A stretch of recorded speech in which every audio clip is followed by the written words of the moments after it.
Open natin yung durian. Galing Philippines.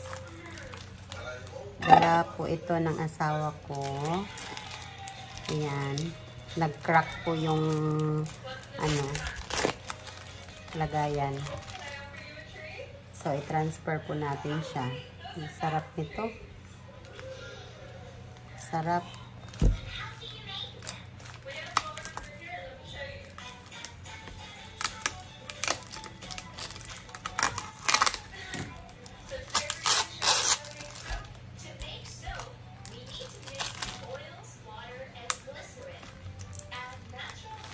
Kasi ang nipis ng plastic sa Philippines, kaya nasira.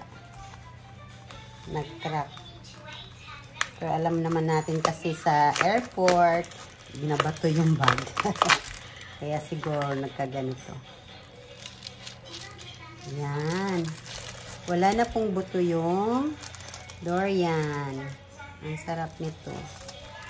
Buti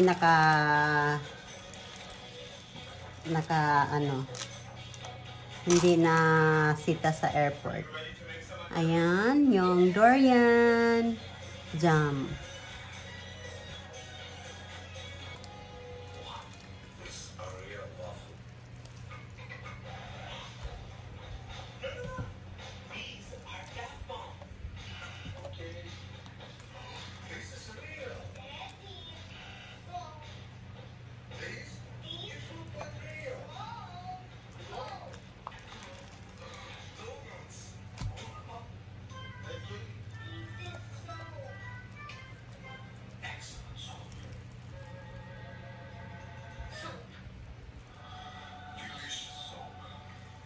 Pwede ito gawing ice cream durian, tapos pwede rin gawing ice candy.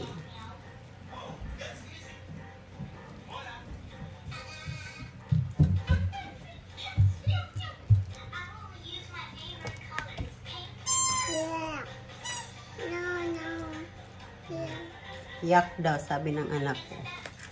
Ang baho kasi ng durian. Yes. Wait lang. Busy kasi mama.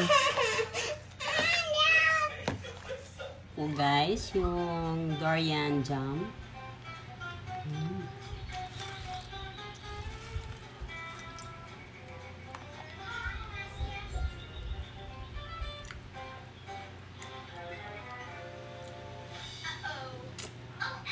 Sarap.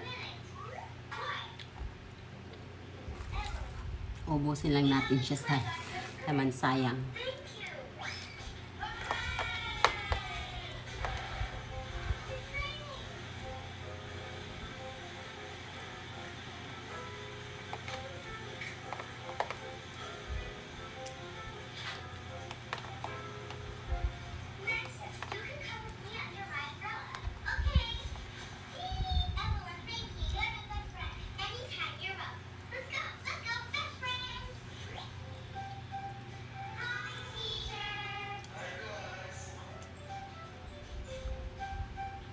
Doktor, daddy lo, doktor. Oh, hands up daw ang kamay, DJ. Hands up.